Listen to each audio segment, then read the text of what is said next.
There we go. We're official now. The recording started. Hey, thanks everybody for coming to the NGB Coach Educator conference call here. A couple of quick things, just some upcoming presenters. I got Kevin McLaughlin from USA Hockey, who's going to talk about ADM implementation. And so that's going to be December the 5th. In January, we haven't set a date for this yet. I got Jean Cote, who talking on transformational coaching, since that's one of the keys of the new quality coaching framework from the USCCE. I thought he'd be a good person to have in. And in February, I got scheduled Wayne Goldsmith from Australia talking about making coaching education better.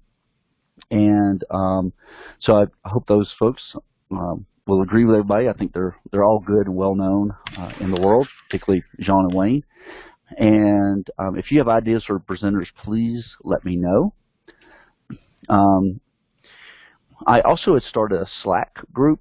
This is something new that I just learned about a few weeks ago, so I'm kind of playing around with it. If you want to join that Slack group, please send me an email, and that way I can I can add you to that group. It's kind of a cool little tool that I just started playing around with. Also, Chris Packard's talk from October is archived, and if you don't have that link or have lost it or something, shoot me an email and I'll get it to you. And Kristen's talk will also be archived once we're done with it, Kristen. So here's Dr. Dieffenbach. Here's some of her her resume over here on the side, her CV.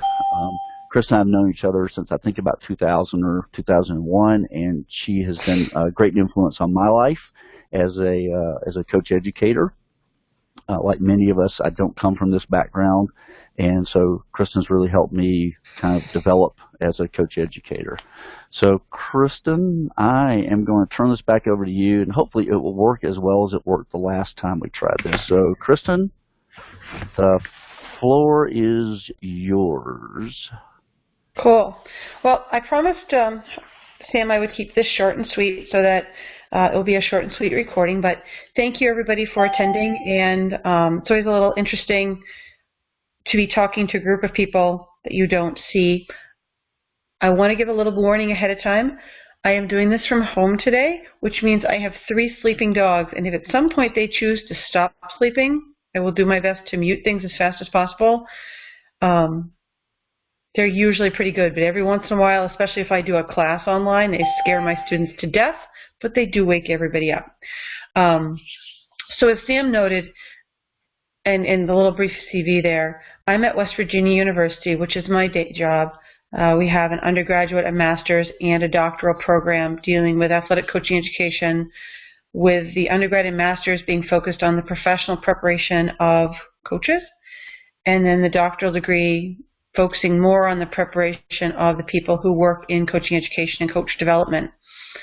The movement that we have tried to tap into at the university, and in my 10-plus years there and my years before that as a private consultant and professional coach, have been around this idea that professional coaching, as you all know, is more than just I played, therefore I can coach, and really looking at it as a profession.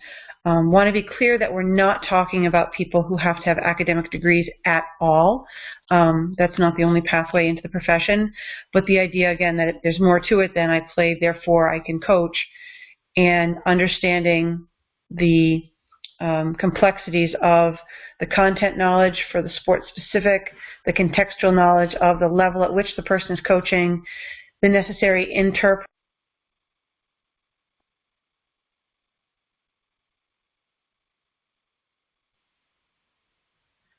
It's giving me some weird messages, Sam, about things being started and over, so if there's a problem, let me know. So your interpersonal skills, and then also, which I think is incredibly important as we move into the professionalization of coaching, your intrapersonal skills, your self-knowledge, self-awareness as a leader, ethics, your knowledge as a teacher.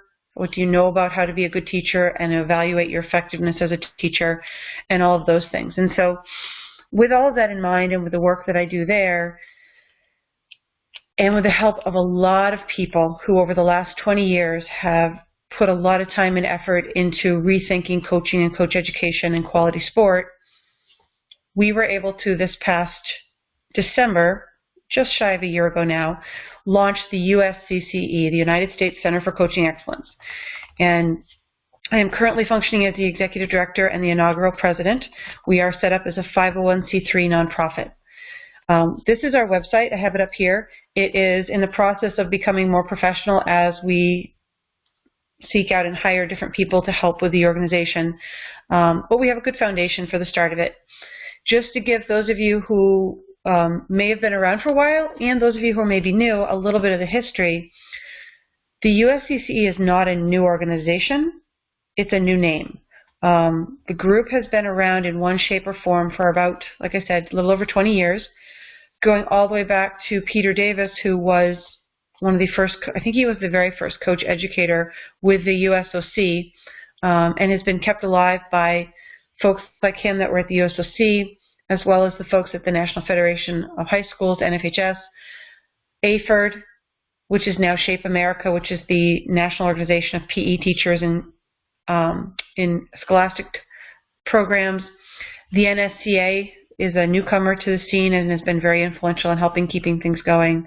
And the NCAA during a period of time was involved, as were many, many other organizations. Originally, when the group was founded, it was 100 or so organizations that were talking about quality coaching education, quality coach development, carried on over time.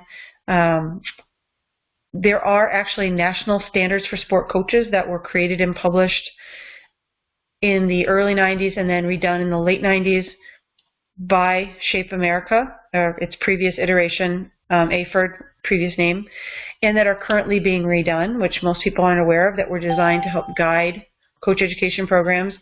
And there was a group created called NCASE, the National Council for the Accreditation of Coaching Education, which used those standards to accredit programs. That sort of grew and then sort of got stuck, and the accreditation kept going on, and there was a national coaching conference, which some of you may have attended, that were around for the majority of those 20 years, but again, sort of got stuck in not really sure what their niche was and who they were trying to work with. We were able to take all of that and the momentum from that and grow it. What was incubated among a coaching coalition group of informal connection between the USOC, NCAA, NFHS, Shape America, and NSCA, and they informally ran the conference every year. And we were able to take NCASE, the accreditation body, which was incubated in Shape America, grow it out. They gave us everything, and we created the USCCE as the new organization with clear mission guidelines and standings. And the USOC, Shape America, NFHS, and NSCA have all turned around and joined the USCCE. They are our core members, and then we have organizational members, which I'll show you in a second. So here we are. We are, like I said, not new, just a new title and an expanded mission, and the autonomy to do the work around this. As I said, we are a nonprofit dedicated to elevating and enhancing the professions of sport coaching, coach education, and coach development. We are the home and the meeting place for coach educators and coach developers from all different types of organizations, academic, people such as myself, nonprofits such as the folks from Positive Coaching Alliance and up to us, as well as the NGB folks. We will never be a huge giant organization because we are a small troop, but we are larger than you would think when you start to consider all of the different organizations that work with different youth sport groups, as well as the NGB family, the academic family. The number of academic programs in coaching education are growing every year. And then we're expanding even beyond, and we're getting folks like Matthew Sparks from Cirque du Soleil, who does the coaching for the athlete performance side of Cirque du Soleil. He attended last year, actually last few years, and will be attending again. So we're expanding from there. Our mission is really around this elevation and connection and creation here. And our tagline is this idea of better coach development systems for better coaching, for better athlete experiences and outcomes. We have set ourselves up so that under our main mission statement, we have two main branches, our educational outreach initiatives, and then our program support and accreditation. And I'll talk about those a little bit and try to make sure it doesn't get too confusing. If you weren't aware of us before now, there is a place down here to sign up, and we send out 3 shout-outs a month, 2 to 3 shout-outs a month, pretty much just outlining what's going on and what people might want to be thinking about.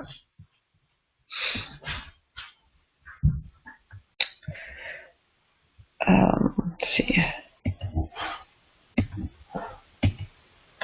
Trying to find my, sorry, this bar from the call has got to move it out of the way there.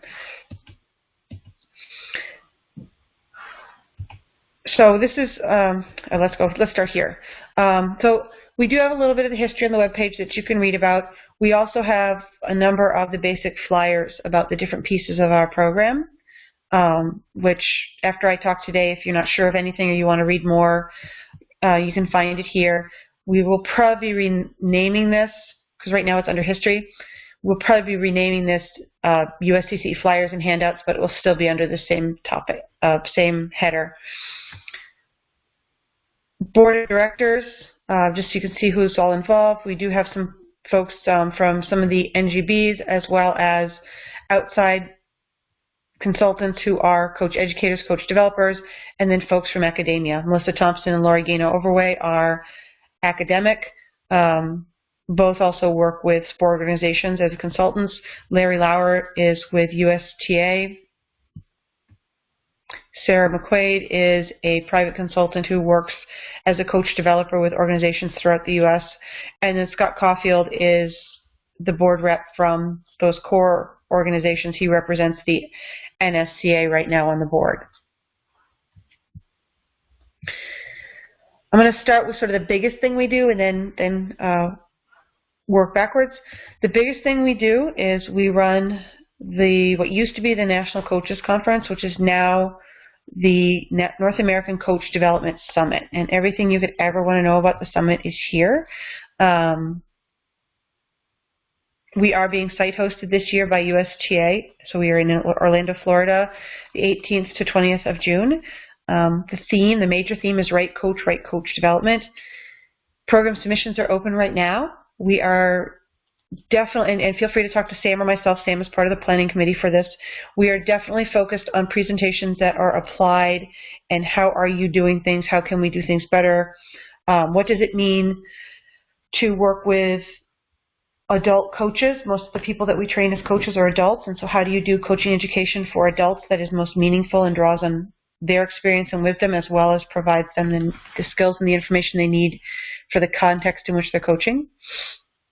We will be having, the conference is actually one of the reasons why we renamed it a summit is because it's not a traditional conference. We will certainly have academic presentations and information, or academic based, but the emphasis is on the networking and the development of the field and the profession. So keynote sessions followed by breakouts where you can talk to your peers about the application and other resources and areas. Conversation rooms where in your registration process you'll choose topics that you're most interested in, and then we try to meet the demand of the incoming audience to have conversation rooms guided and facilitated about these particular topics. Master classes, which are sign up ahead of time so you can come in a little prepared and work on something that's challenging or unique to your part of the field or your area, and other things of that nature that are designed so you're not just sitting and taking in information, but you're actually actively networking with the people who are doing the same work you are for shared resources, challenge approaches, and things of that nature. So very innovative, very dynamic. We are a small group. We usually have somewhere between 200 and 250 people. We do bring in international people as well. The coach development, coach education field outside the U.S. has been growing also for the last 20 to 25 years, and in some places such as the UK and Canada is a little farther than ahead of us in a lot of places. For example, the Canadian PGA actually has someone who is a designated coach developer, and it's their job to go around and work with the people who provide their coaching ed, as well as with the coaches on a one-on-one basis. The FA, the Football Association in England, also employs a large group of coach developers, and their job is to work one-on-one with coaches in terms of how are they, and coaches of all levels, not just at the elite levels, to help them improve and grow through their sport coaching skills, their pedagogical teaching skills, and anything else that they're trying to improve as coaches to improve the settings for their athletes. So we get a really interesting mix, and one of the reasons why we actually are the North American Coach Development Summit is we are talking to the Canadian Coaches Association and working with them from that perspective. The USCCE, I should also mention this because it's important, the USCCE's name was chosen and approved by two groups, the ICCE, the International Council for Coaching Excellence, and their website is icce.ws. We are a member of them and are working to stay sort of involved in the global scene of what's going on.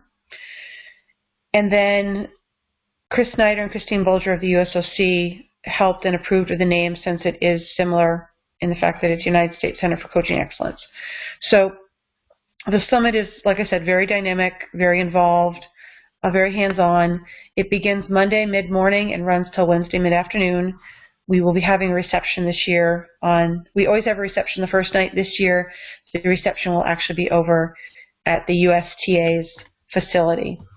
And you can scroll through here and see details about what it is, who should attend, what to expect, some of the details. And the program will be, as the call for programs ends in just a few days, we will then be putting the program together, and that will be live in December when registration opens with an early bird registration. We do have membership, like I noted, organizational members. We still don't have individual membership. We're working on how to incorporate that into a 501c3 and plan to launch that next year. But the original structure of the group was organizational membership, so as we incorporated, we carried that over. It's $250 a year, and if you join now, it's the remainder, 2 months of this year, through the entire of 2018. And membership benefits include things like a discount to the conference, access to some of the resources around accreditation and support in the accreditation process if you are going for accreditation. And then we're working on some other access membership opportunities, which we hope to be releasing in the next couple months, especially going into 2018. But you can get down and see here the core members were the ones that supported our foundation start. And I actually, we've had some other members join. We need to update the organizational member list, but including a wide variety of groups that are accredited or that are not yet accredited and are seeking to accredit programs, as well as some that don't have accredited programs and are not seeking accreditation, but are looking for the organizational connection and leadership around coach education and coach development. So just real quick, I'll give you a real quick overview of the other things that we do. So as I noted, we have been doing accreditation for 20 years. We are continuing to do accreditation, and programs that are accredited will continue that. We also have several task forces that are looking to make that more relevant and realistic, because the current model really only fits academic programs. While other groups have gotten accredited, it's a cumbersome process that doesn't suit itself well to non-academics programs. So our task forces are working on that. This link right here will take you actually to the NKC accreditation details. If you're interested in finding out more about that, the national standards are here, and provide some information for people who are new to the area. And Lori Gino-Overway is in charge of the current accreditation process, as well as the task forces. As we continue to develop, we are looking at developing more materials. We are working right now on some white papers and some other documents, related to why accreditation and why why coaching education in the first place and why it matters. And part of that initiative is something called Raise the Bar. And the Raise the Bar pledge is a free pledge for any organization that believes in quality coaching education. It does two things. It is designed for organizations under 12. But as I said, anybody can take it. It takes about 10 minutes online to fill in the stuff. And then organizations get this pledge to put on their website, this little icon over here, and we will be listing them on our site as that part of the site gets built. And we provide information on every 6 or so week basis about how the volunteers or people in the organizations can be supporting their volunteer coaches. The idea behind it is that most people working with coaches aren't prepared or trained to help the coach's development, and so we're trying to help provide some support there. It also gives us a platform to start having a national conversation. So the more people who take the pledge, as we start to talk about why quality youth sport coaching matters from a nonprofit leadership organization perspective, which is what the USCCE is doing, aggregating and supporting content information, we can be pointing people in the direction of groups that have elected to raise the bar.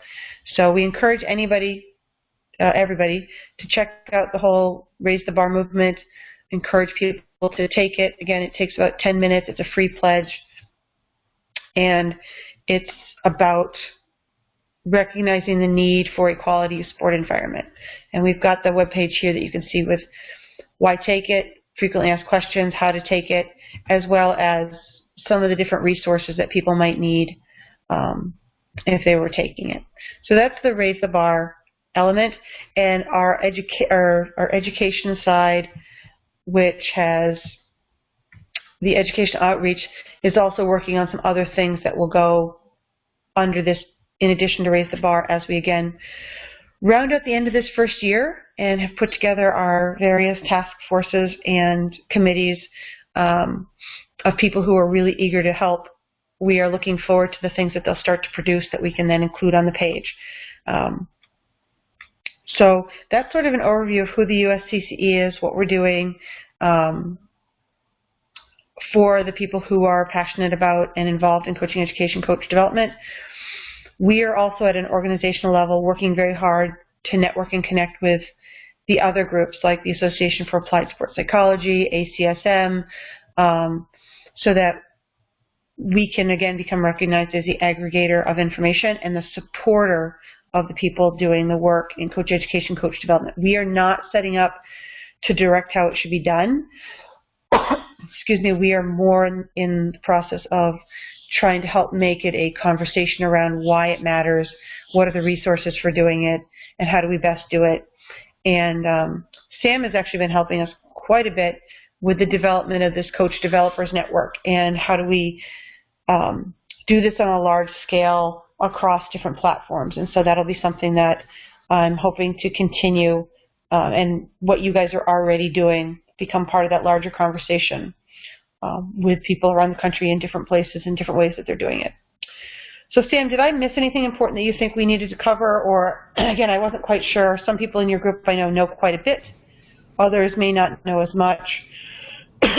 But other information that I can provide? Well, I tell you what, why don't we get the crew to see if they want to ask you any questions. So if I've got everyone muted right now, but if you look up on that little dashboard, there's a little bubble there for chat. If you open that up and just type in your name, then I'll unmute you and you can ask Kristen a question or two. How's that sound? And I know that we're working on a program right now and looking at the feature. A few of you were in Atlanta for the one in May, and I think it's another good opportunity for us to get together as coach education folks and kick around ideas and share things that are going on. Even small conversations sometimes end up being really important, and those happens a lot of times just face to face. And for some reason, Kristen just said she got kicked out, so she's going to rejoin here in a second. And in doing that, so I guess it came back to me. So there's what I was working on. There's Kristen's email address too, for those of you who are interested with that.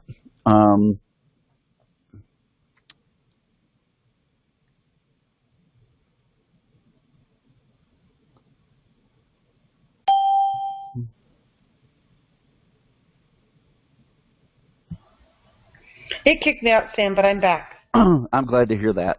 Well, I was just asking for questions from folks, and I'm not seeing any here, so that tells me you probably covered things really well. And so with that, I'm going to go ahead and let's just end this call. But thank you, Kristen, for talking about the U.S. Center for Coaching Excellence, and also thanks everybody for joining the conference call. Again, let me scroll back up here real quick, and just a reminder of some upcoming ones for folks who may have joined us late.